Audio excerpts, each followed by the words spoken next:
The Carter mansion didn't speak, it observed. Every polished floorboard, every antique frame on its walls, held a memory it never shared. Morning sunlight filtered through heavy velvet curtains, casting long shadows over a house that looked serene but was quietly shifting. Inside, the rhythm of 3 lives played out in uneasy synchrony. First, there was Andrew Carter, a methodical man with courtroom charm and private grief. Since the death of his wife, he had built walls between himself and the world, maintaining control over his life with clockwork precision. Then Martha, the housekeeper, loyal, tireless, or so it seemed. 22 years of faithful service had blurred the lines between duty and ownership. She wasn't just an employee, she was part of the architecture. And like any old beam, she creaked under pressure. And then came Isabella, a new presence in old space. A young mother of twin boys, hired quietly and without much discussion. Her husband had died in an accident. She needed work, shelter, a chance. Andrew had offered all 3, under one strict condition: no chaos, no disruption. His home was to remain a place of silence. But silence, like all fragile things, doesn't last forever. It began with the sound of breaking calm. "Martha, please. Don't pretend. You're hurting me, stop." Voices. A woman's panic. A baby's cry. Then Martha's cold command. "Into the laundry room. Now." No one outside that hallway could see what happened next. But if the mansion had eyes, it would have blinked. Martha shoved Isabella inside the cramped laundry room and slammed the door behind her. The lock clicked. The noise stopped. Inside, Isabella collapsed against the wall, holding her babies, Daniel and Darius, both only 3 months old, both wailing with confusion. She rocked them, hushed them, but her own chest heaved with sobs. She couldn't breathe. The air smelled like bleach and betrayal. Outside, Martha stood with her back to the door, listening. Her hand trembled briefly, but her face hardened. "She'll thank me for this," she whispered to herself. "Andrew will see. He has to see." Hours earlier, it had been a normal morning. Isabella had been dusting the living room, humming softly, while the twins dozed in their crib nearby. She had passed by the wooden shelf, as she did every day, and noticed the absence. The golden watch, Mr. Carter's father's watch, always placed neatly between 2 faded law books. Polished daily, revered, even, now gone. She had frowned, looked under a book, then left the room quietly. She never saw Martha watching her. Later, Martha approached with fury already brewing. "I saw you," she hissed. "You had the watch." "What? Don't lie to me. I saw it in your hand." Isabella froze. She hadn't touched it. She hadn't even stepped close enough. But guilt has no need for evidence, only witnesses. And Martha had waited 20 years to be one. Inside the locked room, Isabella clutched her babies. Their cries had softened into hoarse gasps. Hunger clawed at them.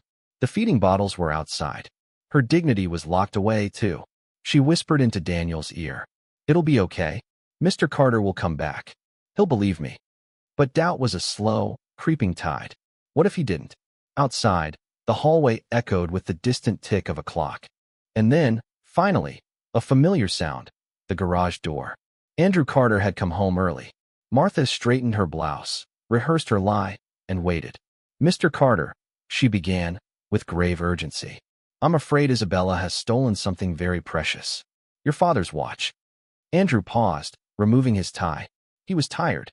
Tired of accusations, of decisions, of the endless balancing act between duty and emotion. "She's locked in the laundry room with her children," Martha added. Andrew's eyes narrowed. "You locked her in?" "She was going to run. I had no choice." His voice dropped to a dangerous calm. "Give me the key." The door opened with a sharp click. The light from the hallway poured into the small room, revealing Isabella on the floor, her eyes swollen, the twins limp from exhaustion. Andrew stared. The scene before him struck like a verdict. This was not the face of a thief. It was the face of a woman on the edge of breaking. Isabella looked up. "I didn't take the watch," she said, voice ragged. "Please believe me." Andrew didn't speak. Instead, he stepped inside, knelt, and gently lifted Darius from her arms. The baby whimpered, then fell quiet against his chest. Behind him, Martha hovered. "She's good at pretending." Andrew didn't turn around. He saw enough. That night, the house was heavy with unspoken tension. Andrew said nothing more to Martha, but his silence was not ignorance. It was calculation. Over the next few days, he began to observe. Quietly. Precisely. A lawyer's instinct honed by years of cross-examinations and closing arguments. He saw Isabella rocking her children with patience and singing soft lullabies that broke into whispers. He noticed how she flinched when he entered the room, as if expecting a blow. He saw the weariness under her smile, the resilience behind her eyes. Martha noticed too, the warmth in Andrew's tone, the way he lingered near the nursery. The shift, jealousy, like rust, doesn't appear overnight. It forms quietly, then eats everything. One evening, as Isabella stepped into the kitchen to warm a bottle, she found Andrew already there. He looked up from his coffee. "They slept well?" he asked. She nodded. "Daniel has colic, but he'll be fine." Andrew paused. "You're good with them." "It's what mothers do," she replied softly. He looked at her, really looked, and something in him stirred, something he didn't expect to feel again. Outside the kitchen, Martha watched, unseen, her fists clenched. The brass key sat in Isabella's palm like a quiet promise. Andrew said nothing else that night, just nodded, turned, and left her standing in the hallway, stunned, the twins sleeping in her arms. She clutched the key, unsure what it meant, only that it wasn't a threat. It was trust, or a test. Either way, she hid it beneath her pillow, said nothing, and waited for what came next. And what came was silence, but not peace. Martha, meanwhile, was not done. Her confession hadn't been given, her secrets not yet uncovered, and she had sensed something dangerous in the way Andrew had stormed past her in the hallway, the way he had held Darius like he was more than just his housekeeper's problem. For 20 years, Martha had managed the Carter household with a kind of silent monarchy. She was invisible when needed, present when necessary, indispensable at all times. Until now. Now a new woman walked the halls. Younger, softer, a mother. And Martha, who had given her whole life to someone else's family, found herself watching that family slip away from her fingers. So she did what women like her have always done when threatened. She turned whispers into weapons. At the grocer's, she leaned closer to the manager. "Such a sweet girl, that Isabella," she said. "But you know, some people are very good at appearing harmless." The manager raised an eyebrow. She seemed polite. "Oh, they always do." By week's end, the rumor had grown legs, teeth, and a full wardrobe. Isabella had stolen before. Isabella was targeting Andrew. Isabella was looking for a rich man to save her. None of it was true, but that never mattered. Truth travels on foot. Rumor flies first class. Inside the house, the change was subtle but sharp. Andrew still greeted Isabella with warmth. He still spoke kindly to the twins. But there was something beneath it now, a new tension, invisible to anyone but her. He asked more questions. "Do you need anything?" "No, thank you." "Are the children eating enough?" "They are." "Is your family helping?" "I have no one left." Each question more pointed than the last. Each answer another stitch in a wound neither of them dared name. Until one evening, she could take no more. The twins were asleep. The house was quiet. She walked into the study, where Andrew sat reading legal briefs, and asked it plainly. "Do you believe I stole the watch?" He looked up slowly. His face gave nothing. "I want to say no. That's not an answer." He set down the papers, took a breath. "I've known Martha for 20 years. You, for 2 months. But what I saw in that laundry room, I can't forget it." Isabella blinked, bracing for the worst. "And yet," he said, "people have been talking. I'm trying not to listen, but it's hard." Her voice barely rose above a whisper. "If you believe them, tell me now. I'll leave. Tonight." She turned toward the door. Andrew stood abruptly. "No," he said. "Wait." He reached into his pocket and pulled out the key again. Not the same one. Another. He placed it on the desk. "This opens my personal safe. Every document. Every bank card. If I ever let doubt poison this house again, take it all, and go." Isabella stared at the key. "Is this another test?" "No," he said. "It's a surrender." She didn't speak, but her hand moved forward and covered the key. Outside the study, Martha stood in the shadows, unseen. And this time, she understood exactly what was happening. She was being replaced. The next morning, Isabella found the twins playing with cloth napkins in the nursery. She laughed, a sound that felt unfamiliar, even to her. When Andrew passed by the doorway, he He stopped and watched for a second longer than he meant to. "You're good with them," he said. "I have to be. I'm all they have." He hesitated. "Then, they have me too." Isabella didn't answer, but her silence was not resistance. It was fear, and that fear, Martha smelled it. By late afternoon, she acted. She waited until Isabella went upstairs to change Darius. Then, quickly, quietly, she entered the living room, reached behind the old books on the shelf, and retrieved the golden watch. It had never been lost. She had hidden it. Now, with practiced hands, she tucked it into her apron and slipped up the back stairwell to her room. Underneath a pile of folded towels in a drawer, she buried it again. But this time, her hands shook. "Forgive me, Andrew," she whispered. "I'm only protecting you." But she didn't stop there. That evening, she made her way into town and stopped at 3 shops she'd known for decades: the bakery, the pharmacy, and the seamstress on the corner. At each, she said just enough. "I hate to speak ill, but I saw her near the study once, looking through Andrew's things. She's very ambitious, but grief does strange things to people. Just be careful. That's all I'll say." And at each place, the seed landed. By week's end, even the mailman looked at Isabella differently. Andrew, too, began to shift, not in cruelty, but in suspicion. It crept into his tone. "Do you need an advance?" "No. Nothing for the children? Clothes? Toys? They have enough. Is that key I gave you still safe?" "Always." But the questions didn't stop.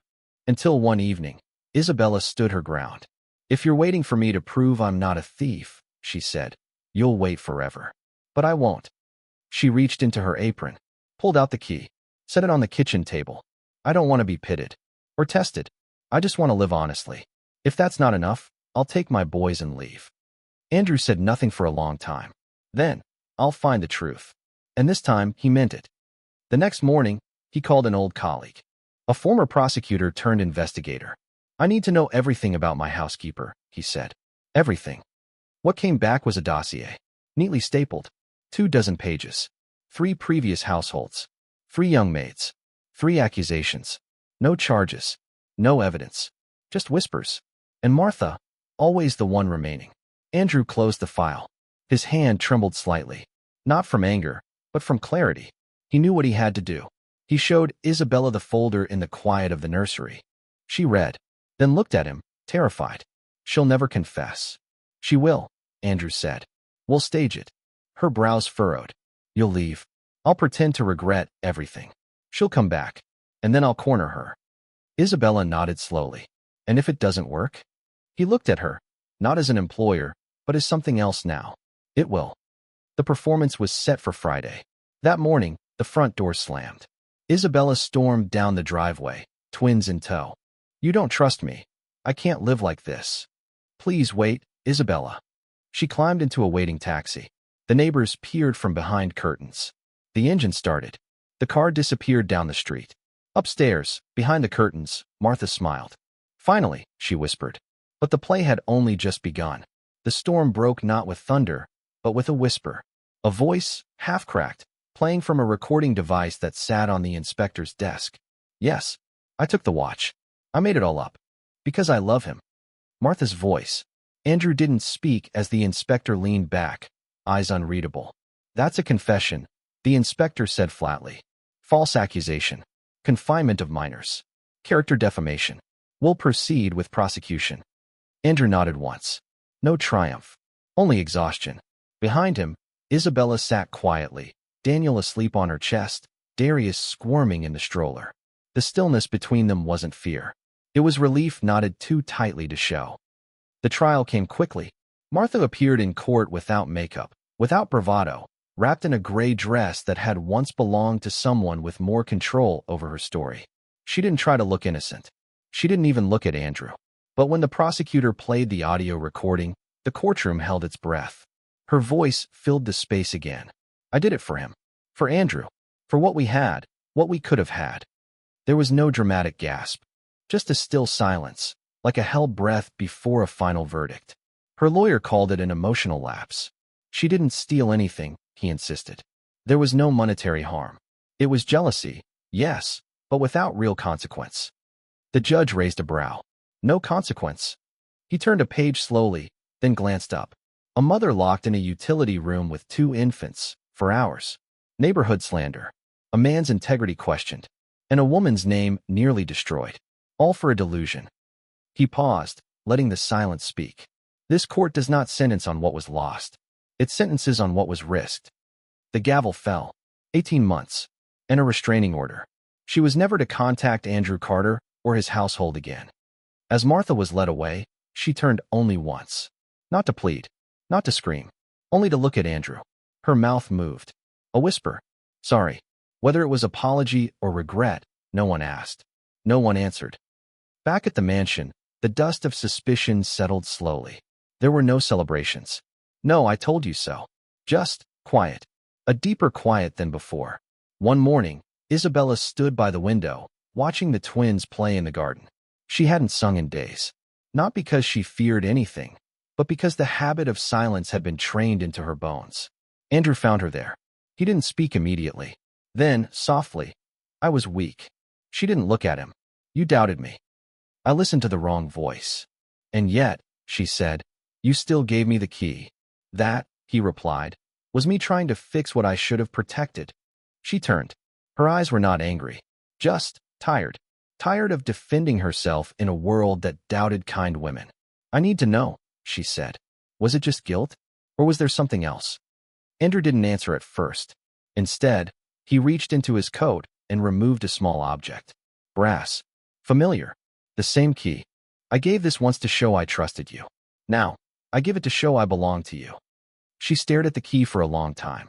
Then, wordlessly, took it. Time passed. It didn't race forward. It walked. Carefully. The twins began calling Andrew Papa without being told to.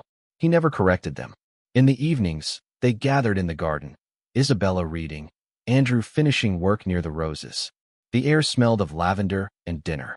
And one late afternoon, without ceremony or ring, Andrew asked, will you stay? Isabella blinked.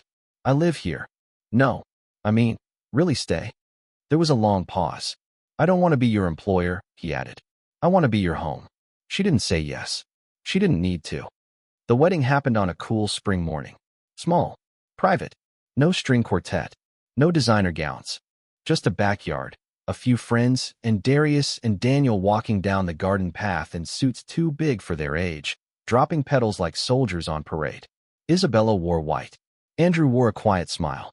When the officiant asked if they would love and raise the children together, Andrew didn't hesitate. I already do. Isabella's I do trembled with memory, but not fear. When they kissed, the sun moved behind a cloud, then reappeared as if it, too, had paused for the moment. Months later, a judge confirmed the adoption. Darius and Daniel now bore Andrew's name legally. Not a single correction needed. They had already begun calling him Dad. In court, the boys sat on either side of Andrew, holding his hands. Isabella cried through the entire proceeding. Andrew only said one sentence, quietly, after the papers were signed. Now it's official, but it's always been real. The following spring, Isabella gave birth to a daughter. They named her Zenny. She came early, as if impatient to meet the world. Her eyes were like Isabella's. Her calm like Andrew's. Her cry, confident, unafraid. When Darius and Daniel met her, they immediately began arguing over who would protect her more. I'll teach her how to defend herself, said Daniel.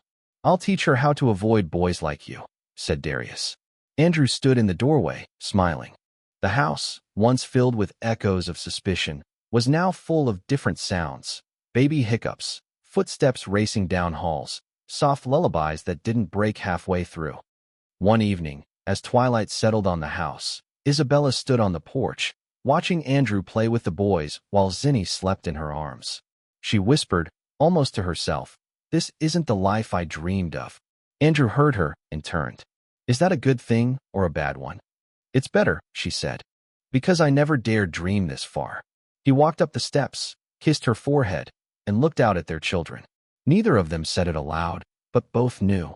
This was no longer a house. It was a family. And after everything they had survived, betrayal, accusation, doubt, and loss, that was the most unexpected miracle of all. 10 years passed. Not all at once, not dramatically. Time here didn't crash like a wave. It settled like dust. On the windowsills, in the corners of familiar rooms, across the shoulders of those who had once lived in fear of losing everything. The Carter mansion no longer held its breath. Its walls, once haunted by suspicion and silence, now echoed with something stranger and warmer: life. Real life, messy and uncoordinated, loud in the mornings and stubborn in the evenings. The kind of life that doesn't apologize for toys underfoot or toothpaste in the sink. Darius and Daniel had grown.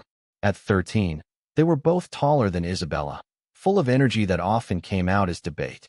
They fought like boxers and forgave like brothers, quickly, without explanations. Daniel leaned toward logic, obsessed with physics and breaking down toy drones. Darius had inherited Isabella's gentleness and a quiet, steady will that often surprised people. They had a language only twins understood, half gestures, unfinished phrases, the kind of shorthand that made outsiders feel like tourists in their presence. And then there was Zenny, 9 years old, stubborn, and convinced she was the family's moral compass. "Boys are exhausting," she declared over breakfast one morning, "and Papa needs cooking lessons." No one argued. Zenny had a gift for taking up space without noise. She could command attention by simply sitting down with a book or announcing, "I have thoughts," before launching into detailed critiques of her brother's behavior. She wrote poems on index cards and taped them to the fridge. Most of them began with "the sky doesn't care" and ended in unpredictable ways. Andrew, now 53, had softened in ways the court had never seen. He still wore his suits, still won cases. But he no longer wore his armor home. He laughed more. He repeated himself less. And sometimes, in the middle of cooking, he would pause just to watch Isabella pass through the hallway, like he was still trying to believe it all lasted. As for Isabella, she never became someone else. She simply became more of who she already was. No longer just mother or wife or housekeeper. She had turned into the gravitational center around which the others orbited. She was calm when everyone else was frantic. She was quiet when everyone else was loud. She was the one who remembered where everything was, not just socks and books, but peace and silence, and how to breathe when life pressed in. And yet, peace never stays entirely untouched. It was a Tuesday when the letters arrived. Thick envelopes with embossed school seals. Darius had applied to a liberal arts academy across the city. Daniel had set his sights on a competitive science program with more labs than classrooms. They opened their envelopes at the breakfast table, Zenny banging a spoon on the side of her cereal bowl like a drum roll. Accepted. Both of them. Isabella smiled and clapped, kissing their foreheads, congratulating them sincerely. Then she stepped away, into the laundry room, closed the door, and for the first time in years, she cried. Not because she was sad. Not exactly. It was the kind of crying that comes from realizing time had moved while you were busy holding it still. She leaned against the dryer, eyes closed, remembering the same room a decade earlier, the yellow light, the locked door, the crying babies. Her chest ached with the echo of it. She didn't tell anyone about that moment. Some things, she had learned, were meant to be carried alone. Later that week, she found Andrew on the porch, watching the boys kick a ball across the lawn while Zenny sat cross-legged on the grass, drawing something in purple ink. He held a coffee mug. She didn't say anything at first, just joined him. "They're going to leave," she said eventually. "Yes," he replied. "And then it'll just be Zenny. And us." She nodded. "That scares me more than it should." "Why?"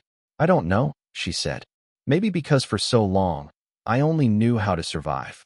I never expected to have this, let alone the fear of losing it."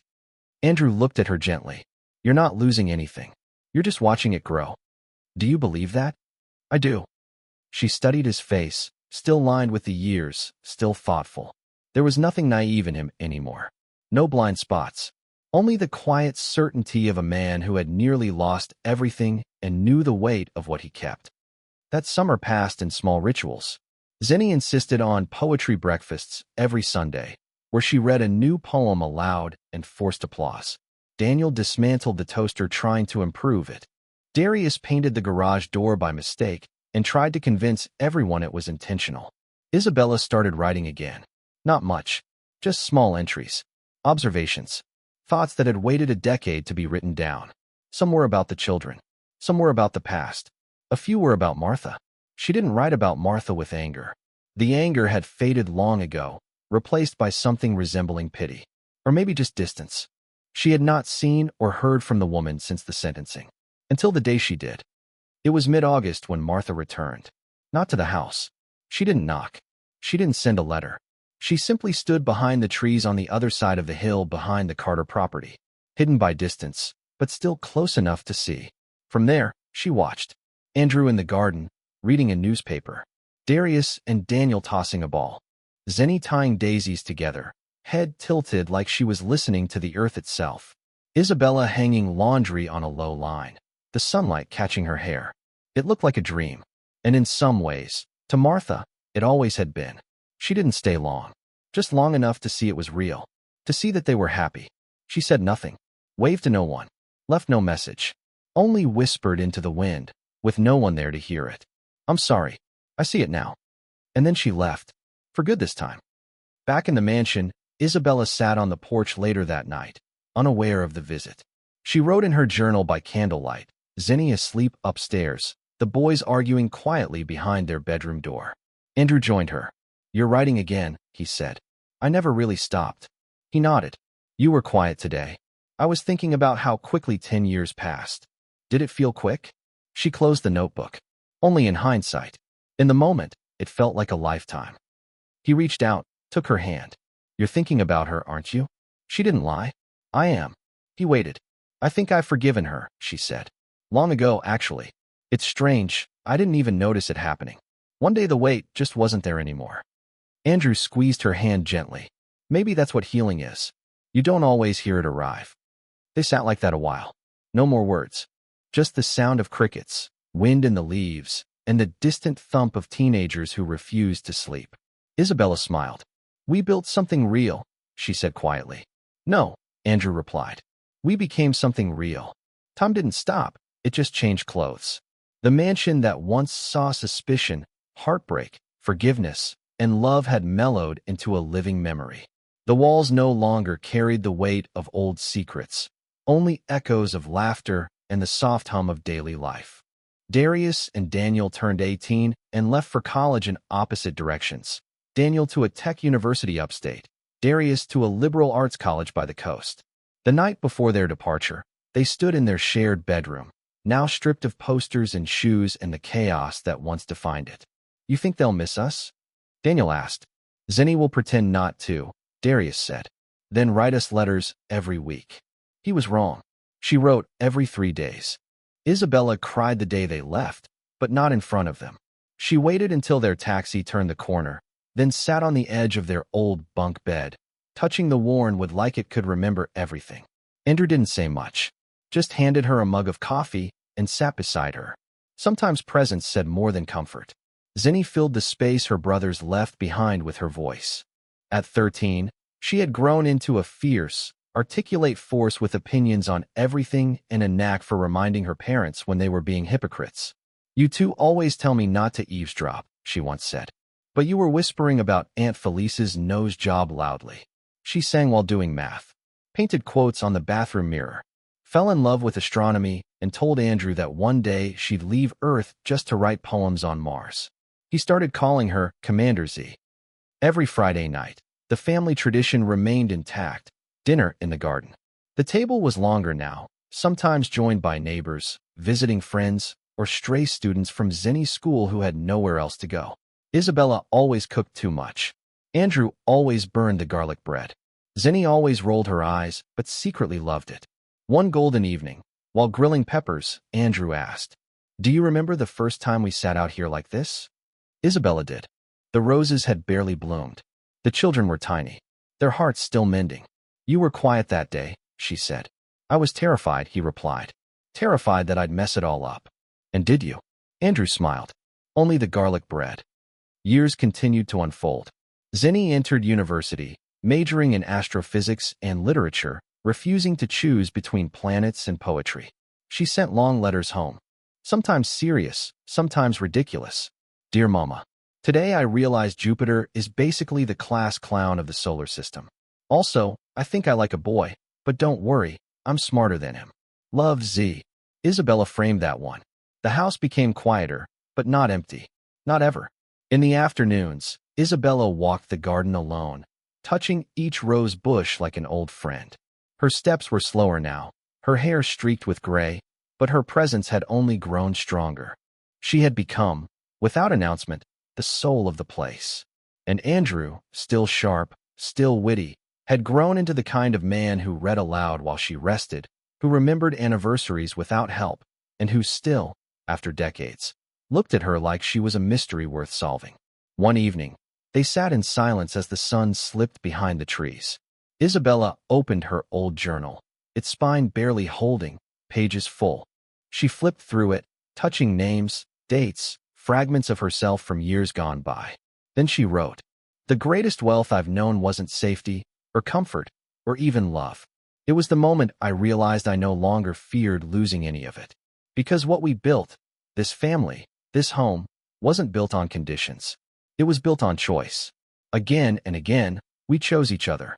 That's what made it last." Andrew peeked over her shoulder, read the words, and kissed her temple. "That should be the last page," he said. Isabella closed the book. "It is." And so, the Carter family endured, not through perfection or endless joy or the erasure of past wounds, but through rhythm, through the repetition of dinners, the passing of birthdays, the slow turning of seasons, through forgiveness, through choosing again and again and again. And when strangers passed their garden and heard the laughter spilling out, heard someone shout, "Papa, you burned it again," or, "Zinni, you can't paint the dog," they didn't see a mansion. They saw something rare. They saw a home. And somewhere, far away, a woman who once tried to break it stood quietly, living a smaller life, but a more honest one. She never returned again. She didn't need to. The story, finally, had ended where it belonged. Not with punishment, but with peace.